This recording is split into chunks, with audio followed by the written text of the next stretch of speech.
Bonsoir à toutes et à tous. Nous sommes jeudi 14 mars. Il est 19 heures et nous allons reprendre sur notre sujet de la nouvelle création de l'homme et surtout sur le début de la création. Juste un petit rappel pour dire que cette grâce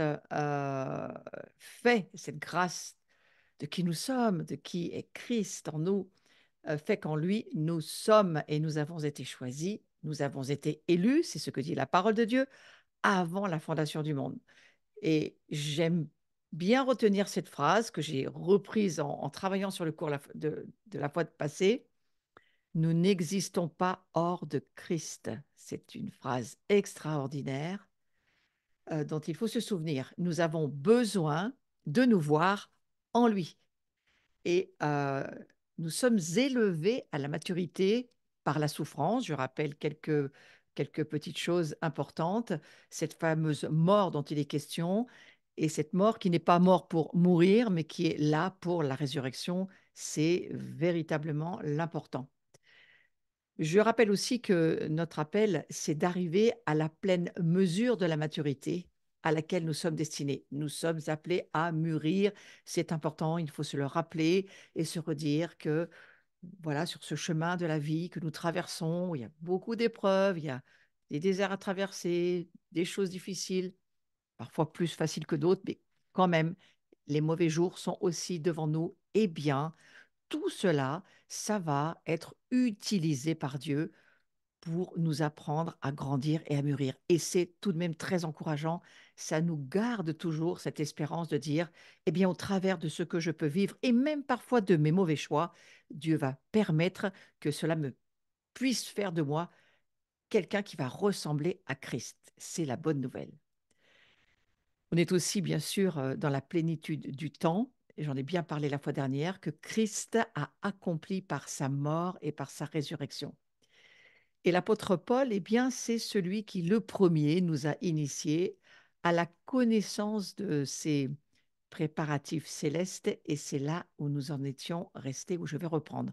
Je vais reprendre sur ce passage que j'ai lu de Philippiens 2, on a lu le verset 5 et 6, je vais reprendre ce verset 6, traduction d'Arby, que je trouve très intéressante.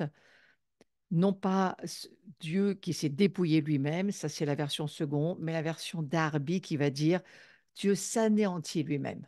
Ah, c'est quand même très fort comme expression. Il s'anéantit, Jésus, prenant condition d'esclave et devenant semblable aux hommes. Donc, vous voyez, c'est pour nous qu'il a fait tout ça. C'est par amour, c'est par bonté extrême. Voilà, on voit ce visuel sur lequel c'est bien écrit, ce verset de Philippiens 2. Il s'anéantit lui-même, prenant condition d'esclave et devenant semblable à vous et moi. Ouais. Donc, il ressort de ce texte que pour que Dieu envoie son Fils et pour que ce Fils puisse descendre sur terre et prendre la condition humaine, la nôtre, eh bien, il fallait cela. Il fallait ce que nous appelons une kénose, c'est-à-dire l'anéantissement qu'il s'est fait lui-même. Il s'est anéanti lui-même, il s'est dépouillé lui-même. Et cette kénose, ou ce dépouillement de soi, du Fils, eh bien, ça veut dire quoi? Cela signifie qu'il s'est dépouillé de sa gloire divine. Souvenez-vous, nous sommes toujours, et nous le serons encore longtemps, sur ce sujet de la gloire. Et nous comprenons qu'il n'y a pas possibilité d'entrer dans la gloire sans vivre comme le Christ, lui, l'a vécu pour nous. Lui, il s'est anéanti lui-même, il est mort sur la croix pour nous. Eh bien, comprenons que nous n'avons pas à mourir de manière physique comme Jésus, lui, est mort, parce que lui seul avait besoin de mourir. On va le voir dans ce cours, lui seul est le sacrifice, lui seul avait besoin de le faire pour nous. Mais nous avons besoin. Alors, on va mettre quoi en parallèle de cette kénose? Et je crois que c'est ce que Jésus va dire dans le Nouveau Testament lorsqu'il va nous demander de renoncer à nous-mêmes. Et je nous le redis, parce qu'il faut bien y repenser d'une manière claire. renonce à ta propre vie. C'est-à-dire, le mot vie étant le mot âme. Renoncez à votre âme. Renonçons à laisser notre vieille nature qui n'existe plus parce qu'elle a été clouée à la croix, si nous le croyons. Par la foi, c'est fait.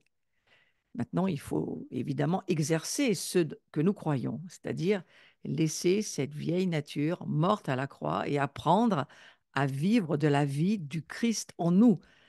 Donc ça veut dire d'une certaine manière apprendre à vivre depuis qui il est en nous. Et vous savez, en y réfléchissant, ça va changer énormément de choses dans notre vie parce que nous allons voir qu'il est d'une autre nature que ce que nous étions dans le passé, je vais le mettre au passé bien sûr, et que cette vieille nature, eh bien, il va falloir véritablement y renoncer, renoncer à notre âme non dirigée par Dieu, c'est ça que ça veut dire. Donc le fait que Jésus se soit dépouillé de sa gloire divine, sans pour autant du reste quitter la condition divine, pour être en mesure d'assumer un corps humain et d'apparaître aux hommes dans ce corps. C'est ce qu'il a fait. Il est apparu dans un corps de chair sans que les hommes n'en soient terrifiés. Je pense que si Dieu était venu d'une autre manière que dans le corps de chair que nous sommes, est-ce que vous pouvez imaginer Dieu venant d'une autre manière, on risquait bien de tous mourir d'une crise cardiaque, hein, parce que je pense que ça serait très compliqué. Pouvions-nous voir Dieu autrement que comme il est venu? Je ne le crois pas. Je pense que Dieu savait exactement ce qu'il était en train de faire. Donc, en prenant le corps humain, le Christ, il pourrait mener une vie humaine comme il l'a fait, sans rien perdre de son essence et de sa puissance divine, mais il ferait les œuvres de Dieu en se rendant visible comme homme, sans cesser d'être Dieu malgré tout, parfaitement homme, parfaitement Dieu. C'est magnifique d'y penser. Alors cette kénose, ou ce dépouillement de soi du Fils de Dieu, on peut dire que ça a été, et je le reprends du livre de Mata El-Maskin et ce moine copte pour lequel j'ai pris beaucoup de révélations que je vous partage, et c'est lui qui va le dire, et je reprends vraiment sa pensée magnifique, parce qu'il va dire, ce moine copte du siècle passé, il a donc été, Jésus, le premier acte dans cette kénose qu'il va vivre. Ça va être le premier acte qui a préparé dans les cieux la création de l'humanité nouvelle. Vous voyez, dans les cieux, déjà, il avait été décidé que Christ s'anéantirait lui-même, c'est-à-dire qu'il se dépouillerait de cette gloire divine pour pouvoir vivre dans un corps humain. Et on voit que Dieu y provoqua de nombreux mouvements importants, historiques sur la terre. Alors bien trop nombreux pour tous les énumérer, mais je vais vous en énumérer quelques-uns parce que c'est intéressant d'y penser. Par exemple, que Dieu, au moment où Christ va venir hein, pour se manifester en tant que parfaitement homme, parfaitement Dieu, eh bien Dieu va susciter, puisque c'est pendant l'Empire romain, il va susciter des empereurs aux Grecs et aux Romains qui s'assujettirent l'ensemble du monde connu. Pourquoi cela? Eh bien parce que je crois que ça fait comprendre à l'humanité, peut-être, d'une certaine manière. Alors je ne fais pas le parallèle en termes de similitude, mais quand on parle d'empire, d'empereur et de royaume, ça peut tout de même aider. On voit qu'à l'époque où Jésus est venu, la langue grecque et latine, elle s'impose partout. Il y a une seule langue, un seul langage, partout on va dire dans l'Empire, et c'est extrêmement important d'y penser parce que ça parle de communication. Que des routes furent aménagées pour relier toutes les villes, les villages, de sorte que cette fameuse communication puisse se faire en toute sécurité dans tous les pays. C'était un temps kéros de Dieu, je crois, comme un moment de naissance où Dieu avait décidé, c'est maintenant, c'est là, c'est le moment. C'est important de se dire que ce choix, c'est quand même Dieu qui l'a fait. Et puis des instances romaines furent établies, de sorte que la fameuse Pax Romana, la paix, la sécurité, prévalait partout. Oui, ça peut aussi faire penser que, bien entendu, loin d'être parfait ce royaume, mais c'est préparation à comprendre que nous, on va avoir un royaume qui vient, un vrai royaume, on va dire, éternel, avec Jésus-Christ, et que d'une certaine manière, ça préparait à cette pensée. Et puis c'est ainsi que, on peut le dire de cette manière-là, la terre s'est préparée à recevoir le roi du ciel qui venait bien de la part de Dieu le Père. Alors, Dieu envoie son fils né d'une femme, ce fameux verbe dont il est question dans le livre de Jean, le verbe qui prit un corps né de l'Esprit Saint et d'une Vierge sainte. Et dès avant sa naissance, il fut appelé par l'ange le Saint, le Fils de Dieu, et il apparut en tant qu'homme. Il va traverser tous les âges de la vie humaine. Donc, on va voir au travers de son arrivée le modèle de l'homme nouveau. C'est ce fameux modèle, le Verbe incarné de Dieu, hein. Le Verbe était la vraie lumière. Ça, c'est Jean chapitre 1, verset 9, ce que vous pouvez lire sur le visuel. Le Verbe était la vraie lumière qui éclaire tout homme en venant dans le monde. Donc, c'est la lumière, on pourrait dire la gloire qui arrive. Cette gloire dont l'humanité était privée va prendre d'une certaine manière, bien qu'il ait laissé toutes ces gloires dans le ciel, eh bien, elle va quand même prendre cette lumière, cette gloire, un corps. Et le Verbe incarné de Dieu, eh bien, il représente le modèle idéal et très saint de l'homme nouveau. Souvenons-nous de cela. Il est aussi appelé le second Adam, parfois même le dernier Adam, hein, nouvel Adam et père de l'humanité recréée. Il est bien question là de recréation, de la création nouvelle, kainos, dont je reparlerai beaucoup plus tard, mais j'en ai déjà parlé dans certains enseignements.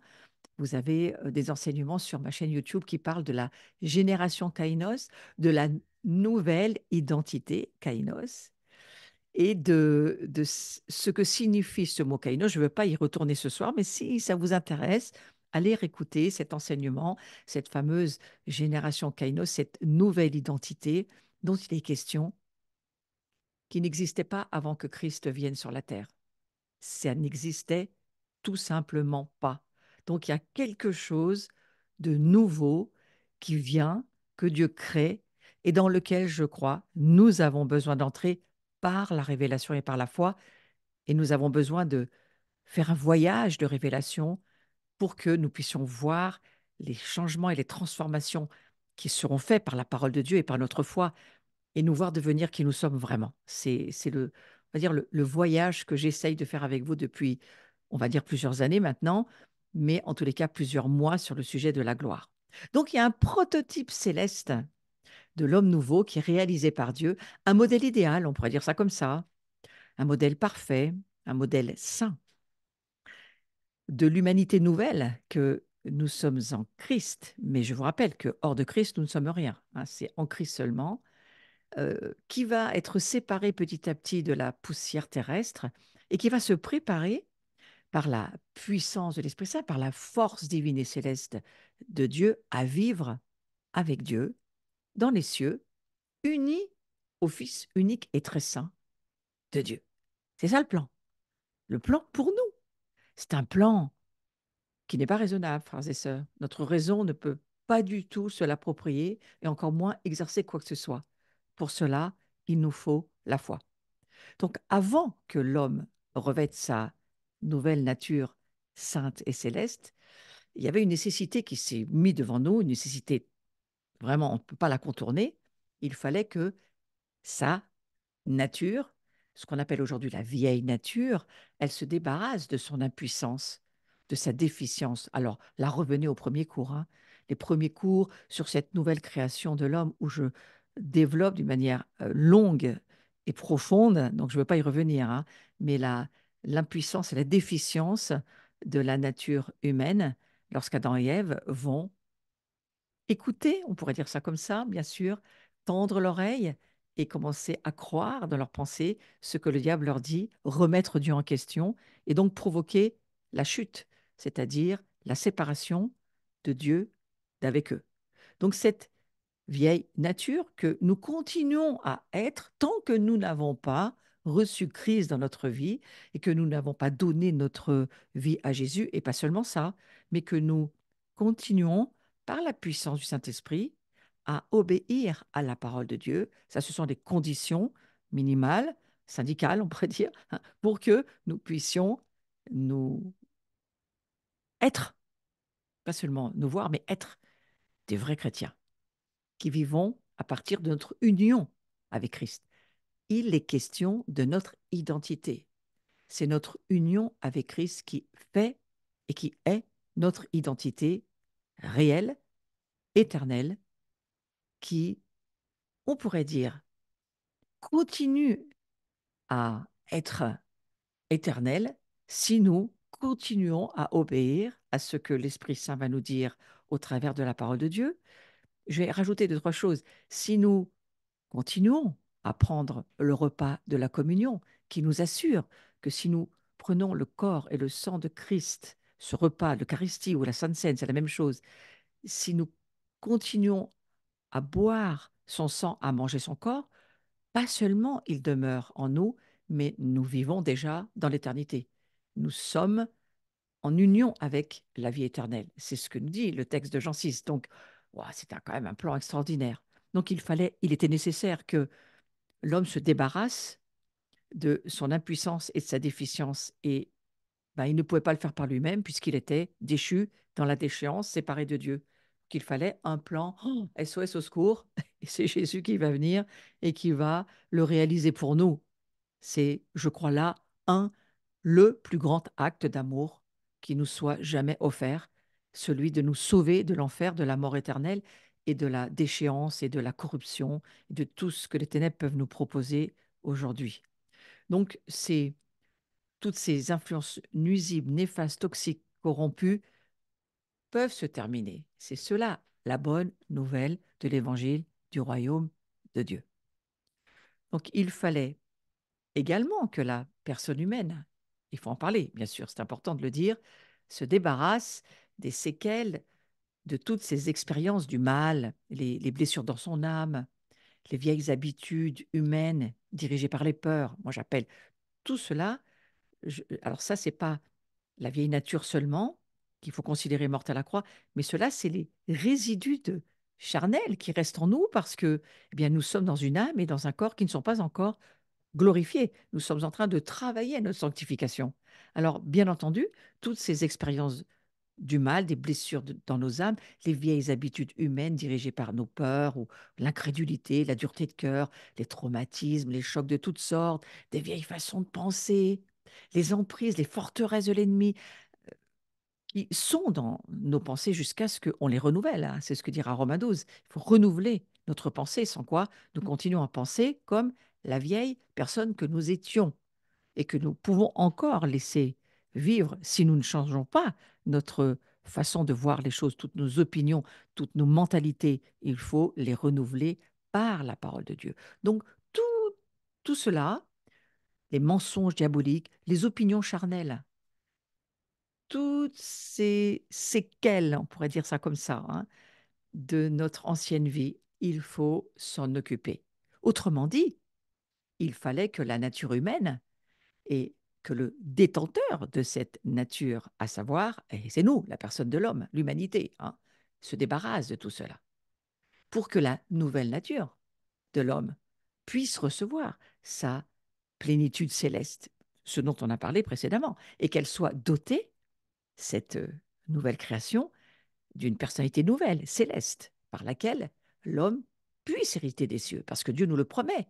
Mais comment pourrions-nous le faire si nous laissons la vieille nature encore vivre en nous, en croyant le mensonge que si nous donnons notre vie à Jésus, nous avons encore cette vieille nature, ce qui est un horrible mensonge. Nous sommes devenus Christ en nous. Maintenant, il faut le développer, bien entendu. Cette semence incorruptible, il faut la développer. C'est notre part, c'est notre responsabilité. Donc, qui va nous sauver de ce plan pour lequel nous, on n'a aucune porte de sortie? Le Fils de Dieu. Le Fils de Dieu incarné.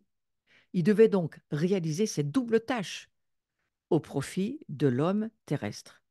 Double tâche, hein, je le redis bien, parce que il fallait non seulement se défaire de cette nature, mais ensuite pouvoir, par la puissance qui va nous envoyer le Saint-Esprit, ne plus vivre en écoutant, en obéissant aux résidus charnels de l'homme que nous étions coupés de Dieu, mais en vivant par la foi de ce que Dieu nous dit dans sa parole et qui fait que nous grandissons et que nous nous développons à la ressemblance de Christ.